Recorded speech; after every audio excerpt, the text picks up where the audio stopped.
Hello विद्यार्थियों, हम पढ़ रहे थे भाषा और संस्कृति foundation course BA, BSc, BCom, BBA first year all classes के लिए। सब्जेक्ट है हमारा भाषा और संस्कृति। भाषा और संस्कृति से इकाई 2 का हम अध्ययन कर रहे थे। तो आज मैं आपके सामने लेकर आई हूँ भाषा और संस्कृति इकाई 2 भारतीय भाषाओं में राम पर का अध्ययन हम कर चुके हैं। प्रीवियस वीडियोस में कुछ सारांश और कुछ क्वेश्चंस को हमने देखा है।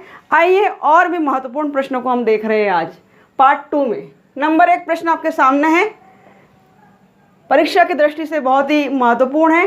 प्रश्न है, भावार्थ रामायण लिखी थी। भावार्थ रामायण किसने लिखी थी? प्रश्न पूछा जाएगा स्टूडेंट्स। उत्तर हमारा होगा एकनाथ जी ने। क्या उत्तर होगा? एकनाथ। नोट डाउन कर लीजिए। भावार्थ रामायण के रचयिता एकनाथ जी थे। कौन थे? एकनाथ जी। अगला प्रश्न आपके सामने है बोर्ड पर, आप देख रहे हैं। गायत्री मंत्र के लिए निम्न में से कौन सा कथन सही है? कोई 4 ऑब्जेक्टिव्स आपको दिए जाएंगे कि कौन सा कथन सही है। उत्तर में देखिए आप 4 ऑब्जेक्टिव दिए गए हैं। नंबर 1, रामायण के हर 1000 श्लोक के बाद आने वाले पहले अक्षर से गायत्री मंत्र बनता है। ऑप्शन नंबर 2, गायत्री मंत्र में 24 अक्षर होते हैं। ऑप्शन नंबर 3, यजुर्वेद में सबसे पहले गायत्री मंत्र का उल्लेख मिलता है। और ऑप्शन नंबर 4 है केवल अ और ब सही है। तो हमारा उत्तर है केवल अ और ब सही है। तो अ और ब में क्या है देखते हैं। अ में लिखा है रामायण, नोट डाउन कर लीजिए। अ में लिखा है रामायण के हर 1000 श्लोक के बाद, कितने? 1000। रामायण के हर 1000 श्लोक के बाद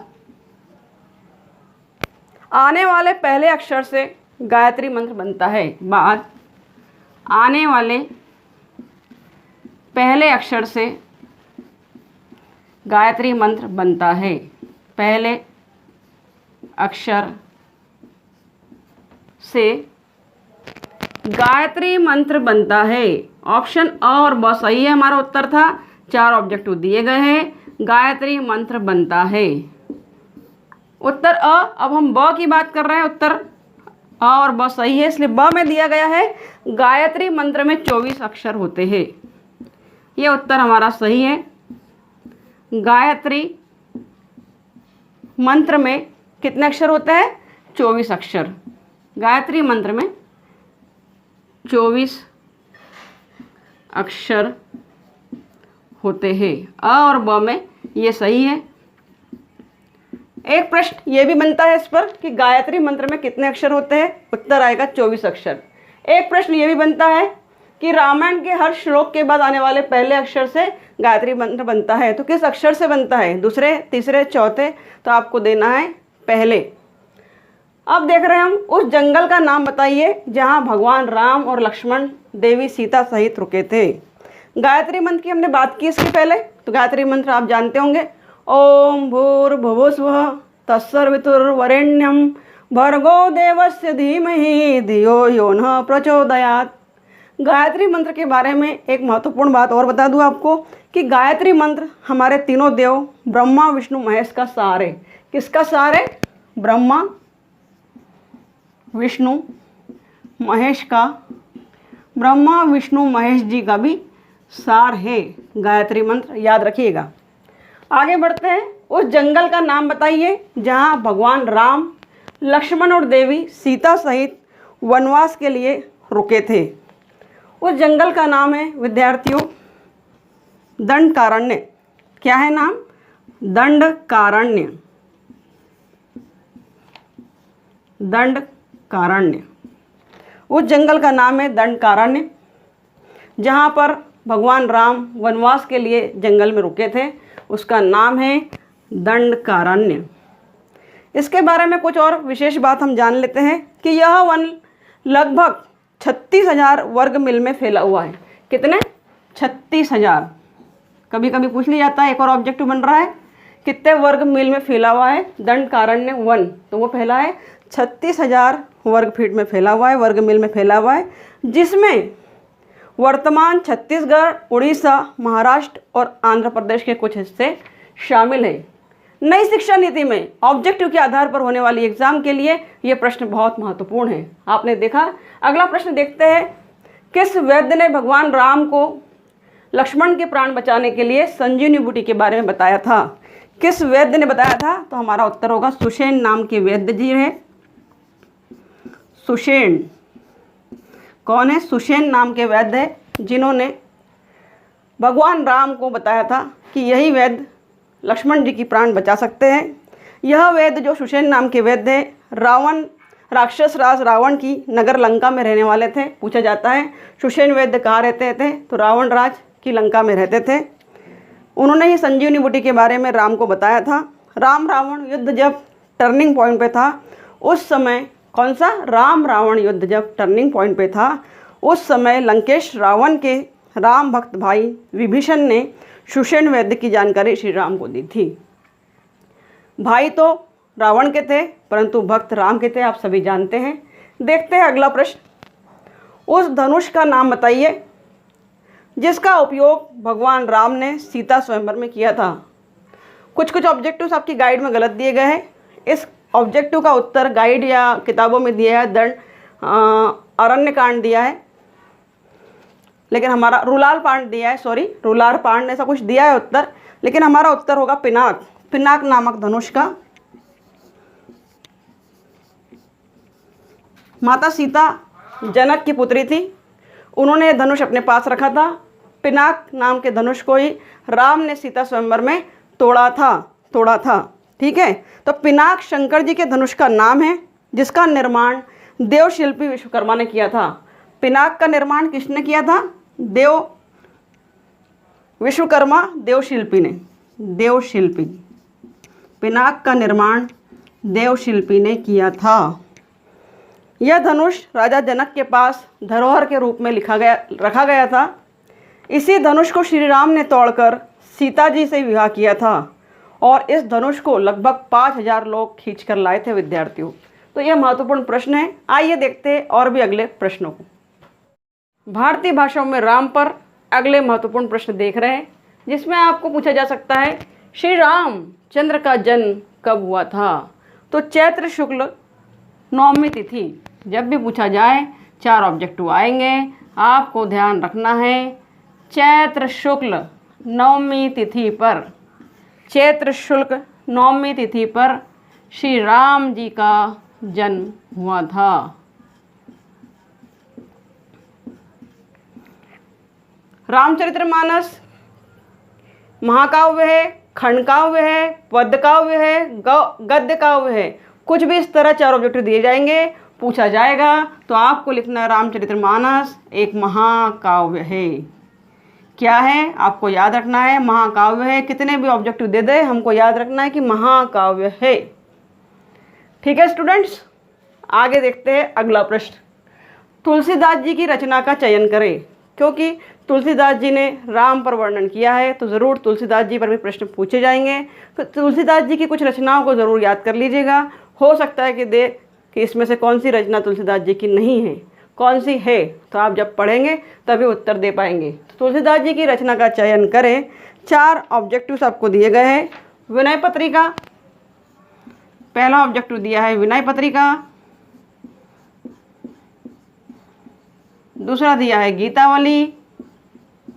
तुलसीदास जी की रचनाओं का चयन करें, कौन सी है?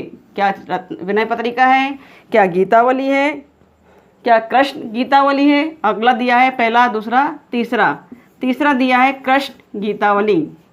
क्या कृष्ण गीतावली है? कृष्ण गीतावली। या फिर अगला ऑब्जेक्टिव है उपरोक्त सभी। चौथा है उपरोक्त सभी। तो हमारा उत्तर होगा उपरोक्त सभी। क्या है? उपरोक्त सभी तुलसीदास जी की रचनाएं है। कौन कौन सी?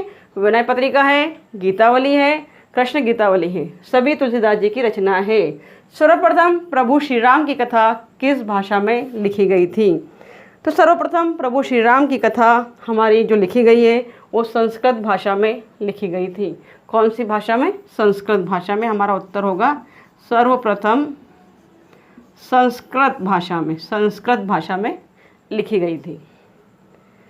रामायण के रचयिता कौन है? सभी को पता है, एक बार फिर देख ले रहे हैं, एक बार देख चुके हैं। वाल्मीकि जी ने रामायण ग्रंथ की रचना की थी। हमारे वाल्मीकि जी है, ऋषि वाल्मीकि। अगला प्रश्न आपके सामने स्टूडेंट्स, वर्तमान में राम कथा पर आधारित सर्वाधिक लोकप्रिय ग्रंथ कौन सा है? सर्वाधिक लोकप्रिय ग्रंथ पूछा गया है, तो सर्वाधिक जो लोकप्रिय ग्रंथ है वो है रामचरितमानस। हमारा उत्तर होगा रामचरितमानस। वर्तमान में राम कथा पर आधारित सर्वाधिक लोकप्रिय ग्रंथ कौन सा है? रामचरितमानस। यहाँ लिख रही हूँ उत्तर, देखेंगे रामचरितमानस।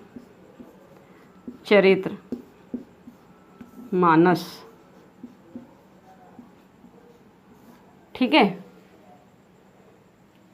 रामचरितमानस फेमस है। रामचरितमानस मुख्यतः अवधी भाषा में लिखी गई है। कौन सी भाषा में लिखी गई है? अवधी भाषा में। प्रश्न पूछा जा सकता है, रामचरितमानस मुख्यतः किस भाषा में लिखी गई है? अवधी भाषा में। कुछ और भी महत्वपूर्ण प्रश्न हैं, इसे नोट डाउन कर लीजिए।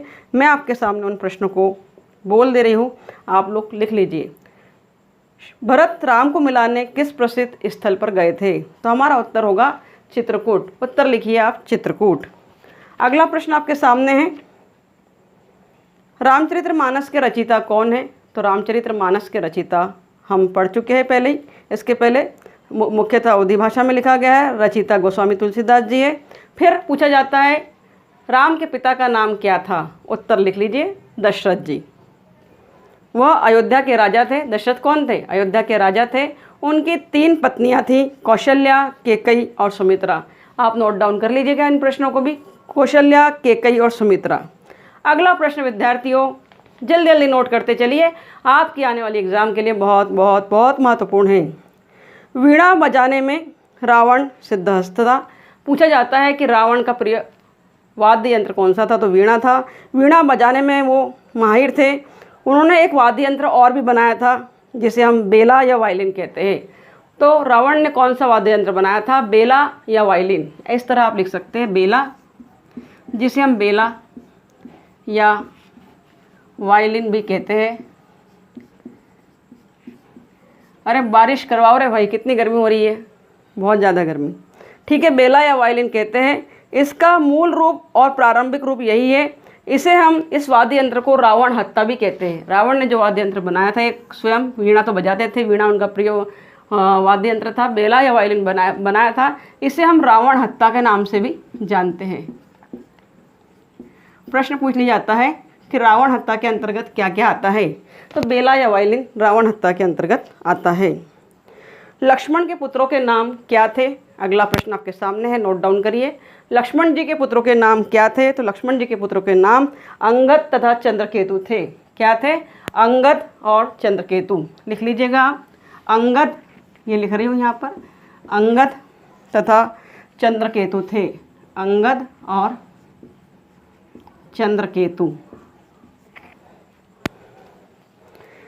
अगला प्रश्न आपके सामने है, भगवान राम विष्णु जी का कौन सा अवतार माने जाते हैं? तो भगवान राम विष्णु जी का 7वां अवतार माने जाते हैं। नोट डाउन करिए। अगला प्रश्न आपके सामने है, रावण द्वारा हरण के बाद सीता जी को कितने दिन लंका में गुजारने पड़े थे?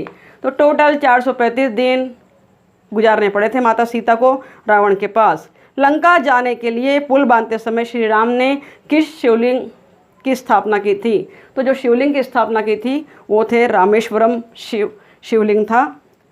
अगला प्रश्न है, लंका के राजा रावण के किस पुत्र को इंद्रजित भी कहा जाता है? लंकन के राजा रावण के किस पुत्र को इंद्रजित भी कहा जाता है? तो हमारा उत्तर होगा मेघनाथ को हम इंद्रजित भी कहते हैं। मेघनाथ कौन है? मेघनाथ रावण के पुत्र है। रामचरितमानस का सबसे छोटा अंक कौन सा है? तो रामचरितमानस का सबसे छोटा अंक जो है किष्किंधा कांड है। हम पढ़ चुके हैं 7 कांड के बारे में। तो किष्किंधा कांड सबसे छोटा, किष्किंधा कांड सबसे छोटा कांड है। इसी में अगर पूछ ले कि रामचरितमानस का सबसे बड़ा कांड कौन सा है, तो हमारा उत्तर होगा बाल कांड। कौन सा कांड? बालकांड। ठीक है स्टूडेंट्स, रामचरितमानस का सबसे अंतिम कांड कौन सा है? तो अंतिम कांड अगर पूछे तो आपको उत्तर लिखना है उत्तरकांड। कौन सा? उत्तरकांड। रामचरितमानस का सबसे अंतिम कांड उत्तरकांड है रामचरितमानस का। राम लक्ष्मण भरत शत्रुघ्न को किस ऋषि के आश्रम में शिक्षा प्राप्त की थी? किस आश्रम में की थी? तो ऋषि वशिष्ठ। किसके आश्रम में? ऋषि वशिष्ठ के आश्रम में उन्होंने शिक्षा प्राप्त की थी। अगला प्रश्न नोट डाउन करेंगे, बहुत ही महत्वपूर्ण आपके प्रश्न आपके सामने लेकर आई हूँ। पंचवटी नदी किस तट पर स्थित है? हमारा उत्तर होगा गोदावरी। कहाँ पर है? गोदावरी। पंचवटी नदी, गोदावरी, पंचवटी किस नदी के तट पर स्थित है? तो गोदावरी नदी के तट पर स्थित है। रामायण में कलह प्रिय की संज्ञा किसे दी जाती है? अगला अंतिम प्रश्न हमारे सामने है, रामायण में कलह प्रिय की संज्ञा किसे दी जाती है? तो कलह प्रिय की संज्ञा हम देते हैं नारद मुनि को। कहा जाता है नारायण नारायण नारायण। आप जानते हैं इन्हें हम संज्ञा जो देते हैं वो कलह प्रिय की देते हैं। कलह कराने में माहिर थे, कलह प्रिया, इधर की बात उधर फैलाने में माहिर थे नारद जी, उन्हें कलह प्रिय की संज्ञा हम देते हैं। स्टूडेंट्स, एक और महत्वपूर्ण प्रश्न और अंतिम प्रश्न आपके सामने है आज के वीडियो का, देख लीजिए। सारे प्रश्नों को एग्ज़ाम के लिए अच्छे से पढ़ लीजिएगा, कोई भी प्रश्न एग्ज़ाम में पूछा जा सकता है, आपके लिए अत्यंत महत्वपूर्ण है। ग्रीस के कवि होमर, ग्रीस के कवि होमर का प्राचीन काव्य, इसी पर एक प्रश्न बन गया। ग्रीस के कवि होमर का प्राचीन काव्य कौन सा है? तो इलियड है। प्राचीन काव्य इलियड। ग्रीस के कवि का काव्य की बात कर रहे हैं, इलियड है। रोम के कवि, इसी में आगे प्रश्न है, रोम के कवि, एक ही प्रश्न है, रोम के कवि नोनस, रोम के कवि नोनस की कृति, नोनस कवि का नाम है, नोनस की कृति, उनकी कृति का नाम है डायोनिशिया। क्या है? यहाँ लिख रही हूँ डायोनिशिया। प्रश्न एक बार पढ़ रही हूँ, समझने की कोशिश करेंगे। डायोनिशिया तथा रामायण, पूरा लिख देती हूँ फिर समझाती हूँ आपको। तथा रामायण की कथा में अद्भुत समानता है। प्रश्न देखिए, ये वाला प्रश्न है, एक समझ लो। ग्रीस के कवि होमर का प्राचीन काव्य इलियड, राम के कवि नोनस की कृति डायोनिशिया तथा रामायण की कथा में अद्भुत समानता। इनमें अद्भुत समानता है। अलग अलग अगर पूछा जाए तो ग्रीस के कवि की रचना कौन सी? इलियड। रोम के कवि नोनस की कृति कौन सी है? डायोनिशिया। अर्थात रोम के कवि की डायोनिशिया और होमर के प्राचीन काव्य इलियड और तथा रामायण, तीनों में एक अद्भुत समानता है, यह बताया जा रहा है। तो विद्यार्थियों, आज आपने देखा पार्ट 2 को भाषा और संस्कृति से। जल्दी ही आने वाले अध्याय को मैं आपके सामने लेकर आने वाली हूँ। अगला अध्याय आपके सामने होगा आदि शंकराचार्य पर आधारित महत्वपूर्ण प्रश्न। तो बने रहिए हमारे साथ। Thank you very much for watching my video. Thank you very much.